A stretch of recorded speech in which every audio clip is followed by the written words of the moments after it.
એનું કારણ છે કામગીરી, તંત્રની કામગીરી। 1 ઇંચ વરસાદ પડ્યો છે ડભોઈમાં અને ડભોઈમાં પણ 1 ઇંચ વરસાદથી પાણી જેવી પરિસ્થિતિ સર્જાઈ છે। અનેક જગ્યાઓ પર પાણી ભરાયેલા છે। નીચાણવાળા વિસ્તારો અને સોસાયટીઓમાં પાણી ભરાઈ ગયા છે, પાણી નીકળતા નથી।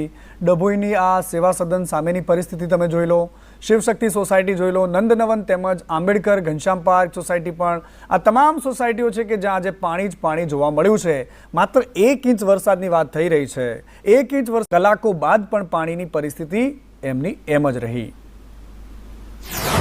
સંદેશ ન્યૂઝ એક્સક્લુઝિવ ગ્રાઉન્ડ ઝીરો રિપોર્ટમાં વાત કરીએ ડભોઈ તાલુકા સેવા સદનમાં 1 ઇંચ કરતાં જે વરસાદ ડભોઈમાં ખાબક્યો છે। શહેરી વિસ્તારની જો વાત કરવામાં આવે તો અહીંયા 1 ઇંચ કરતાં જે વધારે વરસાદ વરસ્યો હતો, જેના કારણે નીચાણવાળા વિસ્તારોમાં વરસાદથી પાણી થઈ ગયા છે। તમામ રોડ રસ્તા છે તે જે પાણી દેખાઈ રહ્યા છે। આ ડભોઈનું તાલુકા સેવા સદનના દ્રશ્યો છે જે સીધા આપ સંદેશની સ્ક્રીન પર જોઈ રહ્યા છો।